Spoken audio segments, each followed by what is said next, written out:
Guys দেখো এখন live market চলছে আর আমি এটা নিফটি ফিফটি চার্ট খুলে নিয়েছি। তো মার্কেট এখান থেকে ফল হয়েছে, একটা ছোটো ফল হয়েছে এখান থেকে।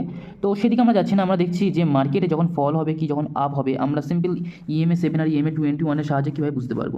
ঠিক আছে, মার্কেটকে কেউ প্রেডিক্ট করতে পারে না, এটা ঠিক কথা, কিন্তু তুমি যখন EMA 7 আর EMA 21কে ভালোভাবে শিখতে পারবে তো দেখতে পারবে যে তুমি একটা ভালো ওখান থেকে প্রেডিকশন করতে পারবে। এখানে দেখো গাইজ EMA 7 আর EMA 21 এখানে দুটো আমি চার্টে ওপেন করে রেখেছিলাম। দেখো যখন ক্রস করেছে মার্কেট উপরে গেছে, যখন দেখো ব্রেক করেছে দুটো আবার ক্রস করেছে নিচের দিকে। ঠিক আছে, EMA 7টা হচ্ছে উপরে গ্রিনটা, এটা যখন আবার নিচের দিকে চলে এসেছে তখন দেখতে পাচ্ছ গাইস এখান থেকে ফল হয়েছে। তারপরে দেখো গাইস জিগজ্যাগ করতে করতে আবার এখান থেকে যখন কাট করেছে উপরে গেছে। ঠিক আছে, আবার এখান থেকে কাট করেছে নিচে নেমেছে। ঠিক আছে, এখানে দেখো ক্রস করেনি, তারপরে দেখো এখান থেকে এইভাবে চলছে এখন। ঠিক আছে, তো EMA 7 আর EMA 21 খুবই ইম্পর্টেন্ট। এখানে দেখো গাইস এখানে কাট করেছে, কাট করার পর এখান থেকে মার্কেট কিন্তু নিচে নামছে।